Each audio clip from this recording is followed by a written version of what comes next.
नमस्कार मित्रांनो, मी Sachin Raut. Online form या यूट्यूब चॅनलवर आपले स्वागत आहे.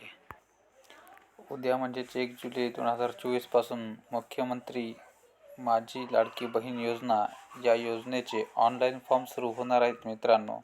तर सदरील योजनेचा फॉर्म कसा भरायचा, त्यासाठी काय काय आवश्यक कागदपत्रे आहेत ते आपण थोडक्यात जाणून घेऊया. त्यासाठी व्हिडिओ पूर्ण बघायला विसरू नका. सदरील योजनेचा लाभ मिळविण्यासाठी आपल्याला 8 कागदपत्रांची आवश्यकता आहे मित्रांनो. त्यामध्ये आपल्याला नंबर 1 योजनेचा फॉर्म हा ऑनलाईन भरावयाचा आहे. त्यानंतर फॉर्म भरण्यासाठी आपल्याला आपले आधार कार्ड आवश्यक आहे. नंबर 3 महाराष्ट्र राज्याचे अधिवास प्रमाणपत्र किंवा महाराष्ट्र राज्यातील जन्मदाखला प्रमाणपत्र आपल्याला सोबत जोडून द्यायचे आहे. तसेच नंबर 4 सक्षम अधिकारी यांनी दिलेला कुटुंबाचा दाखला, ज्यामध्ये आपले वार्षिक उत्पन्न 2.5 लाख रुपयापेक्षा जास्त नसणे आवश्यक आहे.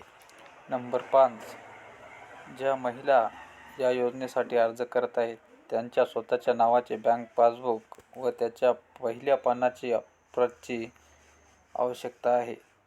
तसेच पासपोर्ट आकाराचा फोटो असणे देखील आवश्यक आहे. तसेच राशन कार्ड असणे व त्यामध्ये त्यांचे नाव समाविष्ट असणे आवश्यक आहे.